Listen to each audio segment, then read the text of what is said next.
Il faut savoir que Meta vient de commencer la censure en Hongrie, puisque des élections arrivent en avril en Hongrie et que l'Union européenne a décidé de faire de l'ingérence. Eh bien, ça y est, ça commence. Facebook a fermé de nombreux sites proches du parti de Viktor Orban en amont de ces élections. Alors, ils se sont défendus en disant qu'il y avait peut-être eu une erreur de manipulation.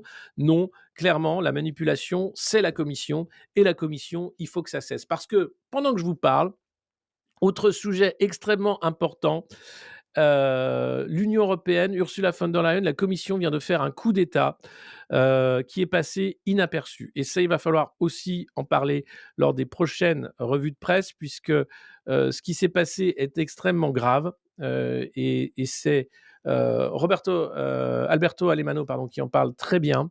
La Commission européenne vient de faire une réforme silencieuse et invisible de ses traités.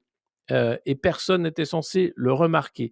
Ça date du 12 février. Il y a eu une déclaration conjointe de Ursula von der Leyen, présidente de la Commission européenne, et du président du Conseil européen, Antonio Costa.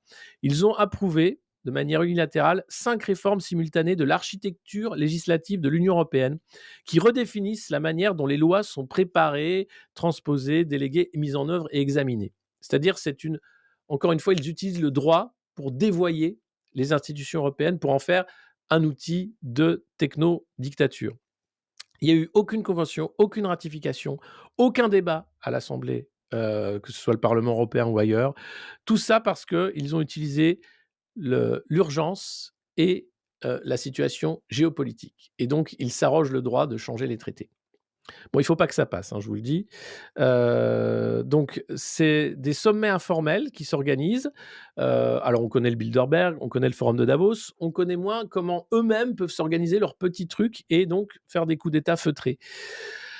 Chacune de ces réformes, en fait, franchit un rempart constitutionnel qui est l'article 15, paragraphe 1 du TUE, qui interdit au Conseil de l'UE d'agir comme un législateur. D'accord ? Puisque là, ils viennent de changer les traités. Ursula von der Leyen rend compte au Conseil européen de sa propre conformité législative et en fait, c'est incompatible avec l'indépendance de la Commission. Donc là, Ursula von der Leyen, elle est extrêmement problématique.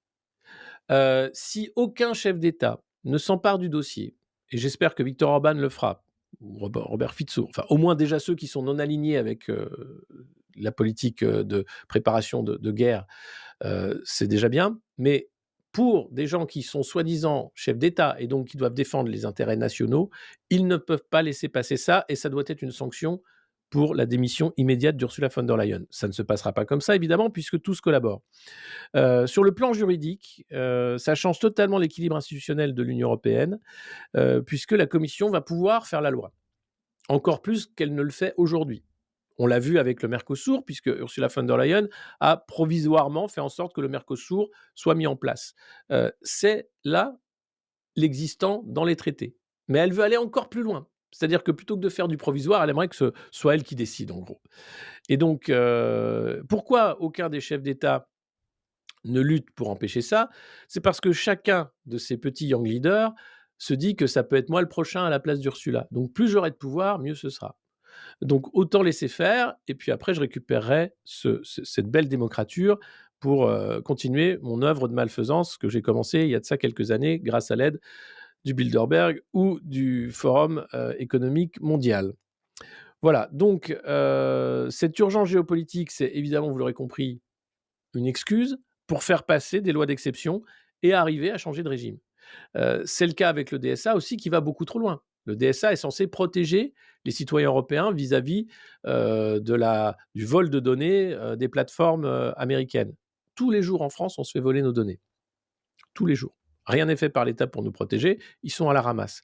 Par contre, pour nous censurer la gueule et dire qu'on n'a plus le droit de parler, il y a du monde. Et le DSA est là pour ça. Donc voilà.